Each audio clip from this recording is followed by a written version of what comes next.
సతాయిస్తా ఉంటాడు ఇంట్లో. ఇక సతాయించున్నది కామన్, అది కావాలి ఇది కావాలి. ఖచ్చితంగా. ఇప్పుడు ఏదైనా ఉన్నా అంటే వాడ మీద కొనుక్కున్నాకైనా అది కొనరాక చేస్తాడు. ఇక కొనకపోతే 4 దెబ్బలు వేసినా సపరేకుంటాడు. ఓకే. లేకపోతే ఇక అది ఎంత ఉన్నదో దాని పైసలు ఇప్పుడు దాచుకోవడానికి ఓకే. ఇక అంతే. అది ఒక్కటి మాత్రం ఖచ్చితంగా చేస్తాడు. కానీ వీని చూస్తే మీకు ఏమనిపిస్తుంది? ధైర్యం ఎట్లా అనిపిస్తుంది? ఈ అంటే హ్యాపీ అనిపిస్తాను. వీడు ఇప్పుడు మా వాళ్ళు ఊరిపోయినా కానీ వీడు ఒక్క ఉంటుంది చాలు నాకు. ఎక్కువ చిన్నోని కన్నా ఈయన ఎక్కువ ఉంటుంది నాకు. వాడు నాకు బాగా దగ్గర ఎక్కువ ఉండడు. వీడు మీ ఇద్దరం ఇక ఎటు పోయినా మా ఇద్దరు ఇక మేమే కలిసిపోతాం ఏదైనా కానీ. వీడు ఎక్కువ అన్నాడు, ఇక బాగా ఇష్టం నాకు వీడు.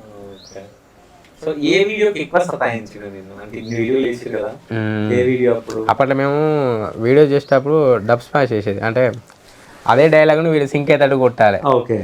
అప్పుడు వీనికి ఆ డైలాగులు కొట్టేటప్పుడు వీనికి ఆ సినిమా డైలాగ్స్ కొన్ని అవి లిప్పు కలగపోతే అప్పుడు ఇక టేకులు కాదు, కెమెరా ఆడ పెట్టి అచ్చరాకు కొట్టరాని మీ సైడ్ కూకునేవాడు. అది ఎంత అన్న జీబీ కానీ ఇక అలా ఆ క్లిప్పుని దొరకబట్టుకొని సింక్ అయితే చేసుకొని అప్పుడు పోస్ట్ చేసేది. అప్పుడు అంటే అప్పుడు ఇక మనోడు కూడా చేసుకుంటుండే చేసేది. అంటే ఇక మన ఒక రాకపోయింది అనుకో ఆనిచ్చాడు తలకాయ కొట్టుకునేది, ఇట్లా చేసేది. ఎంతసేపు చెప్పాలి అని ఇట్లా సతాయించుకునేది. తర్వాత ఆనిచ్చాడే ప్రాక్టీస్ చేసుకొని చెప్పేది. నిద్ర వస్తుందా నీకు? నిద్ర వస్తుందా? స్కూల్ ఇంటర్వ్యూ ఆపేయాలా? వద్దా? కడుక్కుంటావా? సరే ఒక పాట పాడొచ్చు కదా. పాడు, ఏదైనా పాట పాడు, మంచి పాట. రావా?